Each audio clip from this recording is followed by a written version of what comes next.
மாண்புமிகு தமிழக முதல்வர், தமிழக வெற்றி கழகத்துடைய தலைவர் தளபதி அவர்கள் நாம் இந்த நோம்பியை பொழுது இது நடைபெறுகிற விழா என்பது கேரள மாநிலத்தில் வாழுகிற மக்கள் அன்றாடம் கொண்டாடுகிற ஆண்டுதோறும் சிறப்பான முறையில் இந்த நன்னாளை கொண்டாடி கொண்டிருக்கிறார்கள்.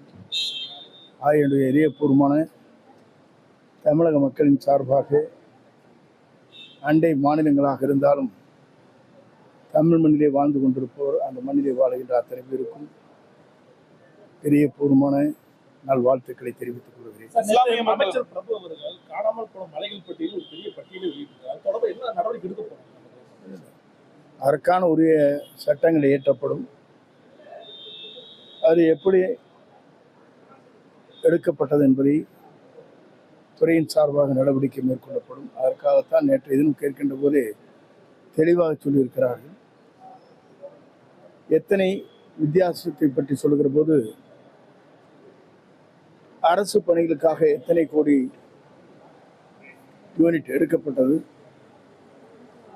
ஆனால் இங்கே எடுக்கப்படுகிற இடத்தில் அதற்கு என்ன வரிகள் கட்டப்பட்டிருக்கிறது என்ற புள்ளி விவரத்தை தெளிவாக சொன்னார். ஏறத்தாழ 18 மலைகள் காணாமல் போய்விட்டது என்று கூட சொல்லியிருக்கிறார். அதற்குரிய நடவடிக்கை விரைந்து அவர் எடுத்து வருகிறார். தமிழ்நாட்டை பொறுத்தவரையிலும் நமக்கு தேவையான இயற்கை வளங்களை பேணி காக்கப்பட வேண்டும் என்ற நோக்கத்தோடு தான் அண்டை நாடுகளிலிருந்து இறக்குமதி செய்யலாம் என்று கூட நேற்றையும் அறிவிக்கப்பட்டிருக்கிறது. குறிப்பாக இன்று கேரளத்திற்கு கூட நம்முடைய தமிழ்நாட்டில் இருந்து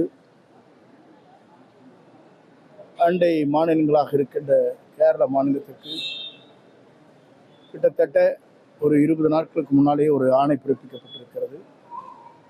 நம்முடைய ஜல்லி, மணல், ரா மெட்டீரியல் என்று சொல்லப்படுகிற அனைத்தும் சென்று கொண்டிருப்பதை இப்போது தற்காலிகமாக அரசு நிறுத்தி வைத்திருக்கிறது. ஆனா நேற்று சட்டசபையில உங்க கட்சி ஆட்களை விலை கொடுத்து வாங்க முடியாதான்னு எடப்பாடியார் கேட்கிறாரு. அது எப்படி பார்க்கறது? இல்லை, அவருக்கு அவருடைய நிலைகள் வேறு, நம்முடைய நிலைகள் வேறு, அவருடைய எண்ணங்கள் வேறு. அந்த எண்ணத்தின் அடிப்படையில் தான் பல பேர் வெளியே வந்தார். இன்றைக்கு 6 பேர் வெளியே வந்திருக்கிறார் சொன்னால் அதற்கு காரணமே திராவிட முன்னேற்ற கழகத்தோடு இணைந்து முதலமைச்சர் பொறுப்பை ஏற்க வேண்டும் என்று நிலைகள் வந்ததற்கு பிறகுதான் அந்த மாற்றங்கள் ஏற்பட்டது. இதை பற்றி நம்முடைய தோழமை கட்சி முதலில் விளக்கி இருக்கிறார். அவரிடத்திலும் கூட வேண்டுகோள் வைக்கப்பட்டிருக்கும் என்று நான் கருதுகிறேன். அவர்தான் இந்த கருத்தை சொன்னதற்கு பிறகு எங்களோடு இணைந்து இன்றைக்கு அமைச்சரவையில் இடம்பெற்றுக் கொண்டிருக்கிறார். இந்த சட்டசபையில அதிக அளவுல அவை குறிப்புகள்ல இருந்து நிறைய விஷயங்கள் நீக்கிறது வெளிப்படையா தெரிகிற மாதிரி இருக்கு. இல்லை, எப்போதுமே இது போன்ற நிலைகள் தொடர்ந்து நடைபெற்றிருக்கிறது என்பது நான் அறிவேன். பல நாட்களாகவே முழுமையாக கூட ரத்து செய்ய அங்கே நீக்கப்பட்டிருக்கிறது. ஆனால் இன்றைய நிலை பார்க்கின்ற போது சட்டமன்றத்திலே பேசியதற்கு பிறகு நாம் நீக்கப்படுகிறது. அது நேரடியாக ஒளிபரப்பு செய்யப்படுகிற காரணத்திலேயும் மக்கள் பார்த்து விடுகிறார்கள். ஆனால் சட்டமன்ற பதிவேட்டிலே இருக்கக்கூடாது என்பதுதான் மரபு. இந்த மரபின் அடிப்படையில் சட்டப்பேரவைத் தலைவர்கள் அவர் இன்றைக்கு வரையிலும் எல்லோரும் பாராட்டுகின்ற அளவுக்கு அவருடைய நடவடிக்கை மேற்கொண்டு வருகிறார். நம்முடைய தமிழக முதலமைச்சரை பொறுத்தவரையும் சிறந்த ஆட்சியை தமிழகத்திலே தர வேண்டும், நேர்மையான ஆட்சியை தர வேண்டும் என்பதிலே தெளிவாக இருக்கிறார். ரீல்ஸ்கள் மூலமா வெளியே வந்துருது, அது அப்படி போடக்கூடாதுன்னு சபாநாயகரும் சொல்லியிருக்கிறாரு. பட் அத ரீல்ஸ் மூலியமா அந்த அவை குறிப்புல நீக்கப்பட்ட விவகாரங்கள் அனைத்துமே ரீல்ஸ்ல நிறைய மில்லியன் வியூஸ் போற அளவுக்கு எல்லாமே இருக்கு. அது அப்படி பண்ணக்கூடாது, அப்படி வந்தா நடவடிக்கை எடுப்போம்னு சபாநாயகர் கூட சொல்லியிருந்தாரு. இதை கட்டுப்படுத்துறதுக்கு, இந்த சமூக வலைதளங்களை கட்டுப்படுத்துறதுக்கு என்ன நடவடிக்கை இருக்கு? அதற்கு செய்தித்துறை அமைச்சர்கள் அதுக்குரிய நடவடிக்கை மேற்கொண்டு வருகிறார். ஆகவே படிப்படியாகத்தான் ஒவ்வொரு நிலையும் நம்ம அரசு நடவடிக்கை எடுக்க முடியும். ஏனென்று சொன்னால் ஒரு பிரச்சனை வருவதற்கு முன்னால் தெரிவதற்கு வாய்ப்பில்லை. ஆனால் யூடியூப் போன்ற ஃபேஸ்புக் போன்ற அனைத்தும் பல பேருடைய கையில் இருக்கிறது.